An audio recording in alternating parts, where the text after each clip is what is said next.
Understanding your Texas voter registration certificate. Hi, I'm Melissa, and I've created this video on understanding your Texas voter registration card. Voting is a right that many have fought to protect. It's a privilege and a right that many have even died to guarantee. We should exercise this right every chance that we have. The first step to understanding the voting process is to understand the many districts and political subdivisions for which you are eligible to vote.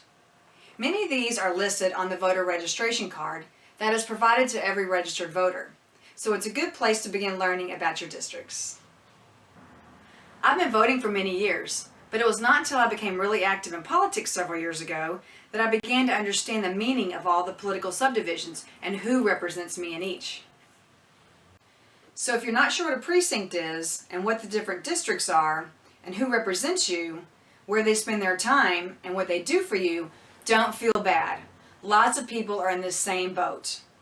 Just keep watching and learn. Pretty soon, you'll have a much better understanding of it all and be able to identify these districts and your representatives. Another reason that it is important to understand these different districts is that it allows you to be an informed voter and gives the ability to vote intelligently in all the races on the ballot, not just the high-profile races such as president, Congress, and governor.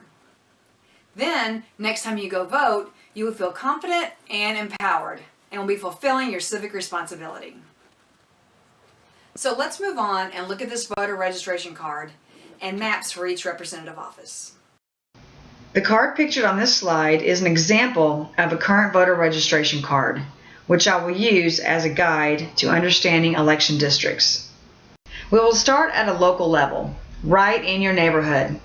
You live in a precinct, which is the smallest political subdivision, and precinct number 1 is circled here in purple. Let's look at the map. There are about 3,000 registered voters in each precinct. So if you live in a big city, 1 or 2 subdivisions might make up 1 precinct. Just to give you an idea, there are about 1,000 precincts just in Harris County. This map represents about a fourth of Harris County, and you can see all the precincts. The further out of the city you go, the precincts get larger since those areas are less densely populated. Under Texas law, each party has the ability to elect a chairman in each precinct. Precinct chairmen get elected every 2 years in each party's primary election.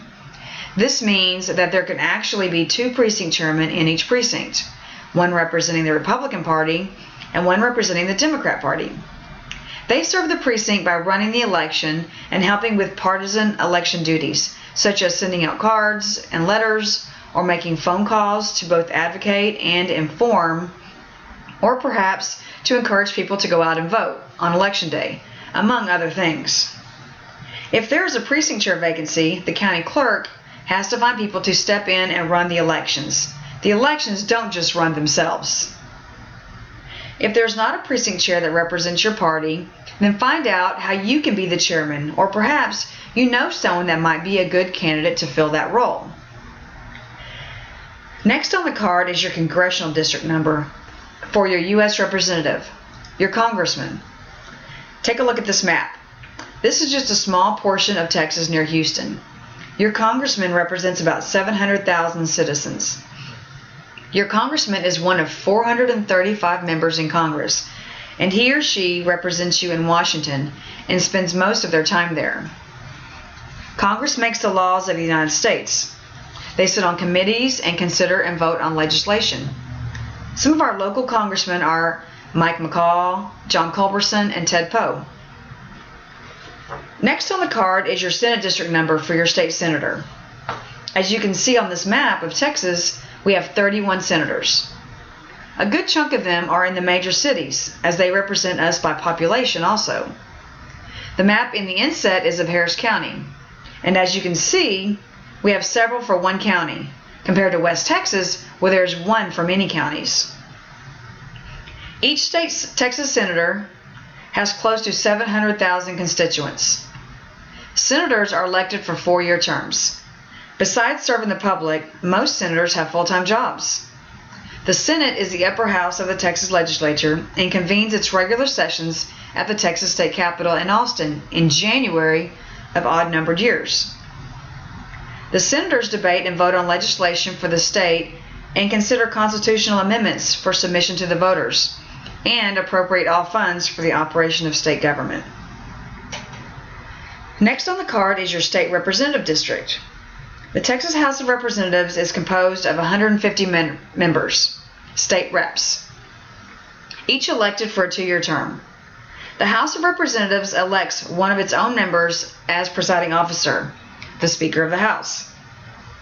The House of Representatives, together with the state Senate, constitute the Texas legislature.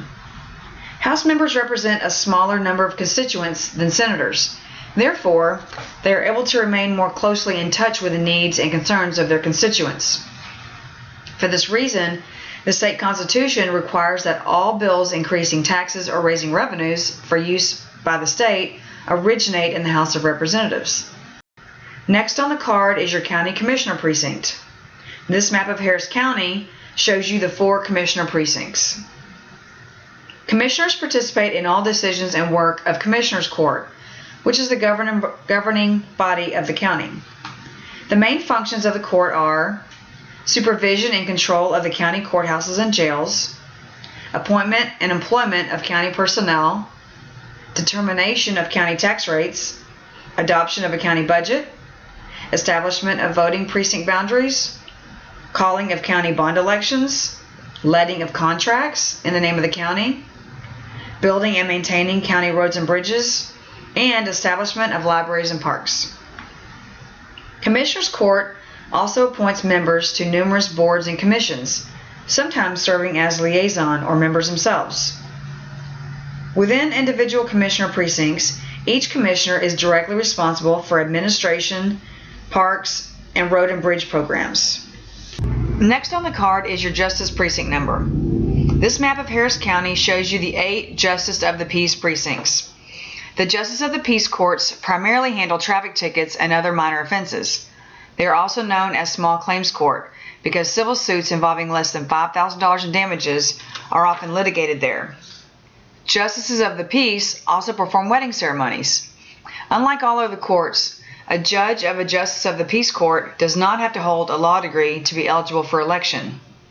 This covers a list of political subdivisions that are typically included on your voter registration card. However, this list is not exhaustive. Other political subdivisions in which you may live include State Board of Education, School Board, College System Trustee, and Emergency Services District Board. Now you're an informed voter. About 70% of the people that are eligible to vote are actually registered to vote. Men and women have fought and died for our freedom. Voting is a privilege we have. Don't take it for granted.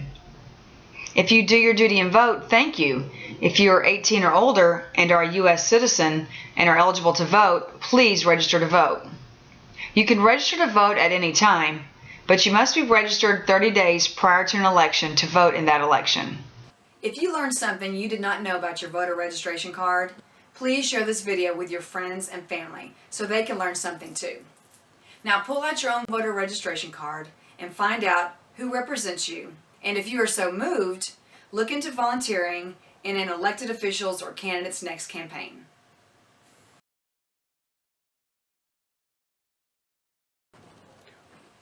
You said go.